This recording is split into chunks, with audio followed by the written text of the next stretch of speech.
Dengue, vous êtes dans l'organisation du soixantenaire en fait, de la littérature congolaise. Parlez-nous un peu de cet événement. Voilà, merci pour la parole. Donc en fait, l'événement des 60 ans de la littérature congolaise, c'était pour rappeler à la mémoire collective congolaise toute l'histoire commune que nous avons à partir des textes des écrivains. Et nous avons eu des écrivains avant, mais on a l'impression que nous avons une mémoire oublieuse. Et le livre sert à nous rappeler cette mémoire-là. Nous avons eu notre premier écrivain, Jean Malonga, et qui a publié Cœur d'Arienne en 1953. Mais aujourd'hui, à peine si on le connaît dans le pays, à peine si on sait ce qu'il a été, parce qu'il a même été sénateur, il a même été journaliste. Donc si aujourd'hui on parle des livres et que le Congo, c'est un pays qui en fait est un fleuron littéraire, qui est un gisement littéraire, mais il faut bien savoir d'où on vient, qui a marqué le premier pas, qui est précurseur, qui est pionnier dans cette littérature. C'est bien Jean Malonga. Donc c'est pour cela que nous avons voulu remonter le temps, aller commencer à la source et pour rappeler aux Congolais qui était ce visionnaire. J'aimerais bien parler de lui.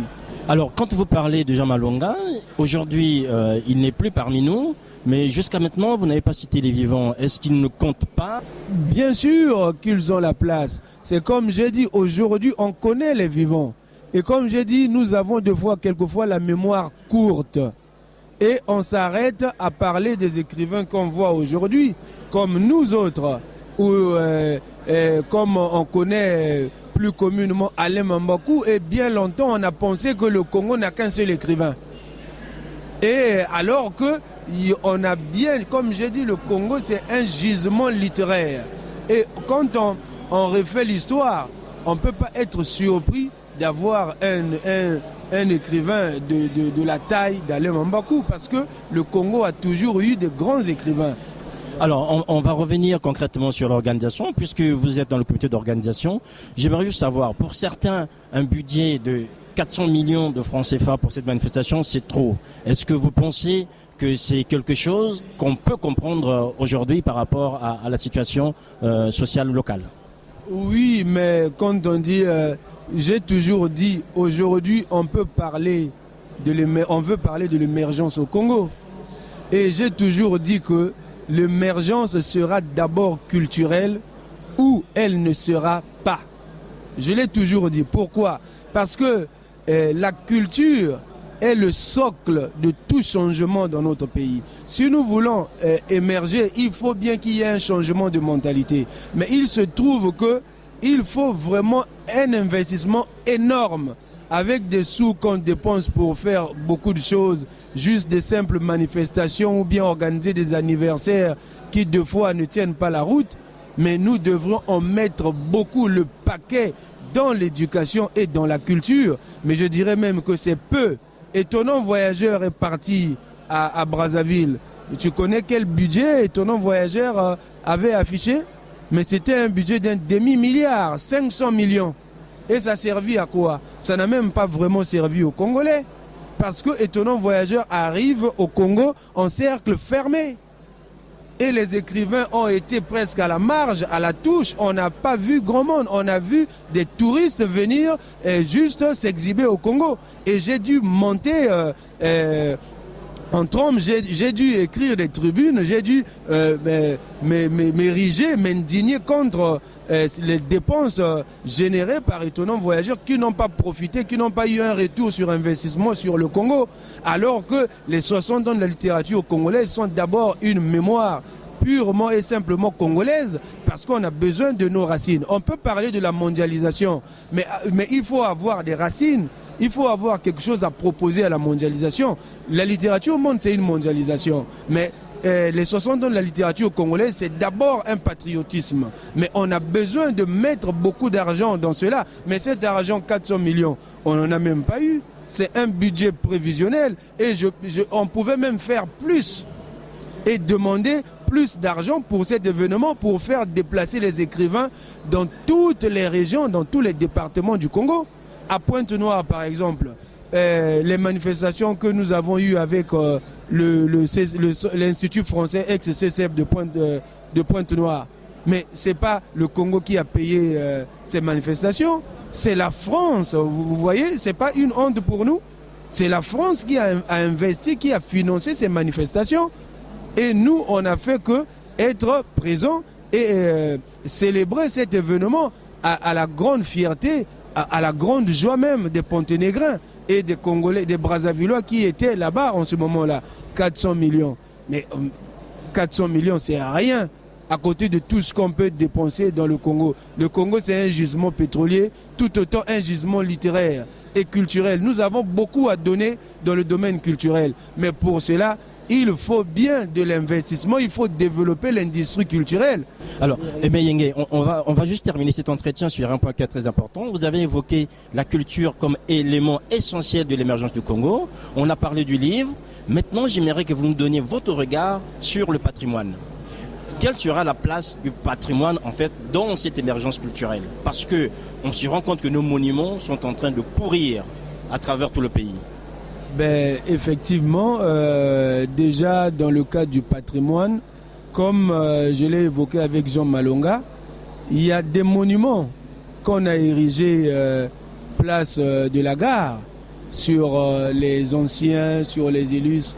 Aujourd'hui, nous voyons des monuments de Jacques Opango. Il y a des gens qui ne savaient pas Jacques Opango, c'est qui, et ils entendent l'avenue Jacques Opango, la rue Jacques Opango. Mais maintenant, on a un monument aussi pour Yulu, donc pour les pères fondateurs de l'histoire du Congo. Et il y a des endroits à réhabiliter. Le Cefrade, par exemple. Il y a des musées. Moi, j'en appelle aux musées et tout, je le dis. Et j'ai organisé des forums à Brazzaville, en dehors avec l'association Agora que j'anime à Brazzaville. Mais je mets mon accent sur les industries culturelles pour que le patrimoine congolais, le patrimoine culturel puisse être réhabilité à tous les endroits. Le patrimoine est très important, c'est la mémoire qui doit être tracée. Et dans ce patrimoine, mais il y a beaucoup de gens qui ignorent qu'aujourd'hui, je peux faire fâcher plusieurs personnes qui y a la SAP dans l'histoire du patrimoine culturel congolais.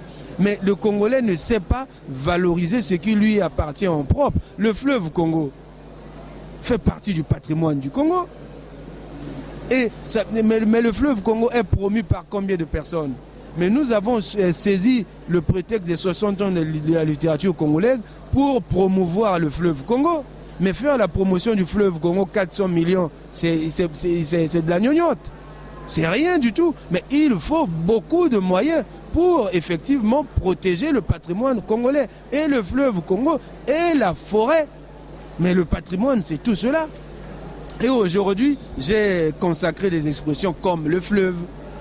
Et parce que le livre, c'est comme le fleuve, la vie, c'est comme le fleuve.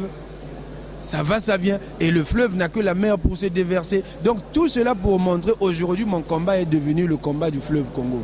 Et j'encourage l'initiative de l'État de vouloir ériger un monument de souvenir, un mémorial du souvenir au Luango. Et tout ça, ça fait partie de l'histoire d'un pays.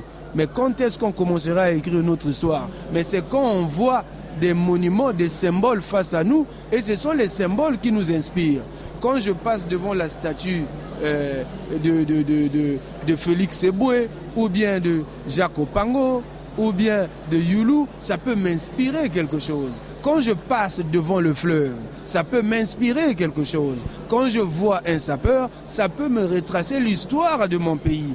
Parlons de Yulu, parlons de Machua, parlons de tous ceux qui sont passés avant. Mais ça, c'est l'histoire du Congo. Et c'est ça le patrimoine congolais. Et je demande même, pour titiller les gens, un musée pour la SAP. Alors, j'ai même dit, la SAP vaut bien un musée, quelque part. Mais si on n'en prend pas la valeur, je pense que, franchement, on ne peut pas émerger. Aujourd'hui, il y a beaucoup de gens qui profitent de la SAP sur le dos des Congolais.